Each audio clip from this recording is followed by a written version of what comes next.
Acum se apropie spre aterizare și Florin Crăciun, trecând după el drapelul României, tricolorul României, care are o suprafață de 500 de metri pătrați, suprasarcină maximă. Pregătiți aparatele foto, Andreea Bănesaru! Foarte frumos și cu fumigelele aeroclubului în spate, tricolorul României. Andreea Bănesaru îl salută cu cinste. Lansează din nou din partea dreaptă. Și are pe stânga Eduard Despescu. O trecere la joasă înălțime, viteză destul de mică, observăm și efectele pirotehnice. Doamnelor și domnilor, pentru dumneavoastră de Pelicans în foc de artificii de pe pista nierbată. Haideți să-i aplaudăm. Ia uitați cât de frumos stau și cât de stres la joasă înălțime. The Pelicans.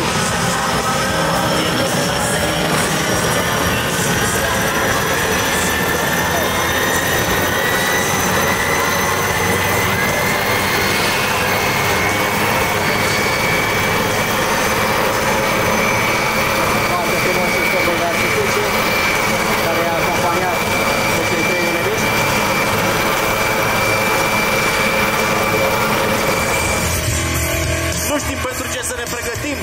Trebuie să fim gata de orice, sunt întotdeauna imprevizibili.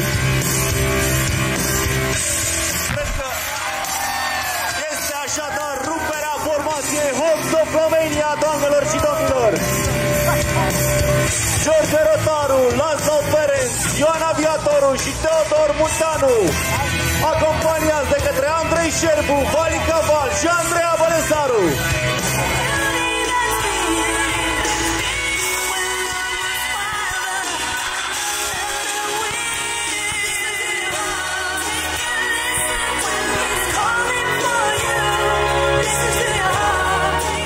Iată, acum ne bucurăm de o coloană sonoră superbă.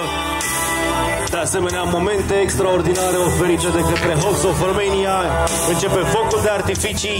De la microfon vă mulțumesc Dal Ionescu, Alex Comșa și Petre Glonțaru și vă așteaptă oricând alături de noi, doamnelor și domnilor.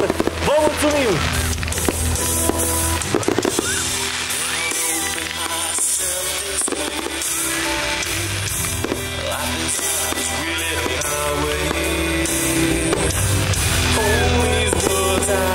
Just say and nothing else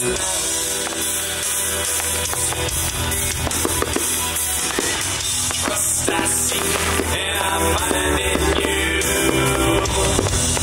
every day for us something new,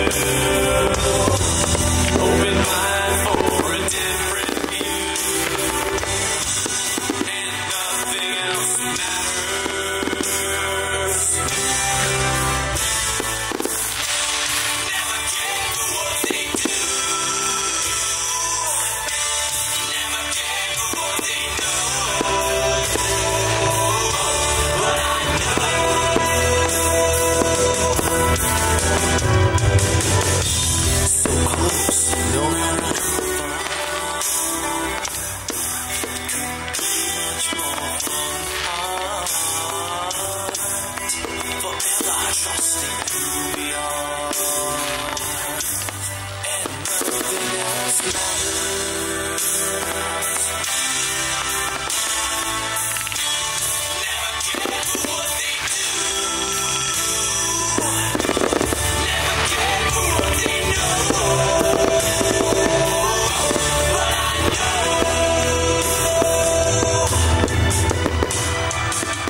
Doamnelor și domnilor, încă o dată vă mulțumim foarte mult că ați fost alături de noi cu ocazia Zilei Copilului pe care o aniversăm în fiecare dintre aerocluburile teritoriale și care este făcută posibilă prin munca asiduă a unei imense echipe tehnice cărora le mulțumim foarte mult.